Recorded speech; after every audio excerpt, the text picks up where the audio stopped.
Hello, আসসালামু আলাইকুম। একটা ইম্পর্টেন্ট টপিক নিয়ে কথা বলবো। একদম মেডিকেল রিলেটেড, নন মেডিকেল কারোর জন্য এটা ওরকমভাবে ইম্পর্টেন্ট না। স্টুডেন্টের জন্য, first year, second year student, final year student, post গ্রাজুয়েশনের প্রিপারেশন নিচ্ছেন এমন স্টুডেন্ট, তাদের জন্য ইম্পর্টেন্ট। কি? ছোট্ট টপিক নিয়ে আলোচনা করব। Master gland. মাস্টার গ্ল্যান্ড কোনটা? Pituitary gland. পিটুইটারি গ্ল্যান্ডকে কেন মাস্টার গ্ল্যান্ড বলা হয়? অ্যানাটমির খুব ইম্পর্টেন্ট প্রশ্ন ভাইবা বোর্ডের। পিটুইটারি গ্ল্যান্ডকে মাস্টার গ্ল্যান্ড বলা হয় কারণ পিটুইটারি গ্ল্যান্ড আরও অনেকগুলা গ্ল্যান্ডকে কন্ট্রোল করতে পারে। কন্ট্রোল করতে পারে কি অর্থে?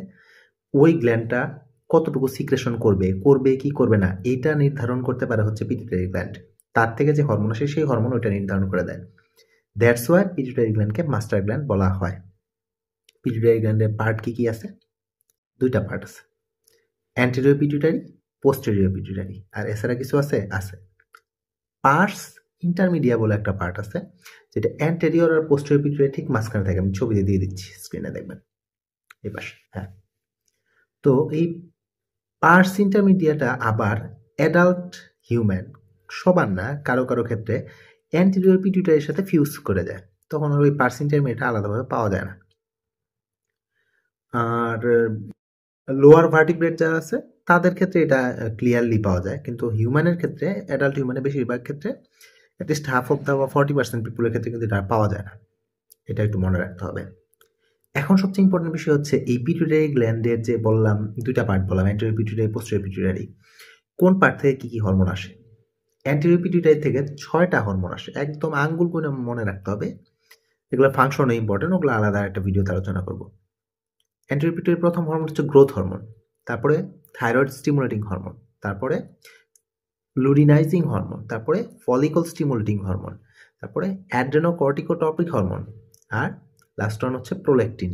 এই 6টা হরমোন আসে। 6টা হরমোনের কাজই ইম্পর্টেন্ট, ওটা আলাদাভাবে পড়ে নিতে হবে। পোস্টেরিয়র পিটুইটারিতে 2টা হরমোন পাওয়া যায়। 2টা হরমোন পাওয়া যায় কথাটা একটু ইম্পর্টেন্ট। একটা হচ্ছে এডিএইচ বা অ্যান্টিডায়োটিক হরমোন, বা যারা একটা নাম হচ্ছে ভেসোপ্রেসিন, আর একটা হরমোন হচ্ছে অক্সিটোসিন। অক্সিটোসিন আর ভেসোপ্রেসিন, এই 2টা পাওয়া যায়। আর ওই যে বলছিলাম পার্স ইন্টারমিডিয়া, পার্স ইন্টারমিডিয়াতেও একটা হরমোন পাওয়া যায়, সেটা হচ্ছে মেলানোসাইট স্টিমুলেটিং হরমোন। আর একটা হরমোন রিলেটেড সাবস্টেন্স পাওয়া যায়, ওটার নামটা আজকে আর বললাম না কারণ ওটা হরমোন না ওইভাবে। তাহলে কি বললাম? মেলানোসাইট স্টিমুলেটিং হরমোন পাওয়া যায়। কিন্তু যদি কারো এমন হয় যে ওইটা ফিউজ হয়ে গেছে, তাহলে কোন জায়গা থেকে আসে মেলানোসাইট স্টিমুলেটিং হরমোন? নাকি মেলানোসাইট আসা বন্ধ হয়ে যায়? না, মেলানোসাইট স্টিমুলেটিং হরমোন তখনও আসে, তখন ওটা অ্যান্টেরিয়র পিটুইটারি থেকে আসে। আর ওই যে আরেকটা ছোট টার্ম বলছিলাম যে এটা ওই পোস্টেরিয়র পিটুইটারিতে 2টা হরমোন পাওয়া যায়। কেন পাওয়া যায় এটা ইম্পর্টেন্ট, কারণ এই হরমোন দুটো মূলত পোস্টেরিয়র পিটুইটারিতে তৈরি হয় না। তৈরি হয় কোন জায়গায়? তৈরি হয় হচ্ছে হাইপোথ্যালামাসে, এসে জমা থাকে হচ্ছে আমাদের পোস্টেরিয়র পিটুইটারিতে।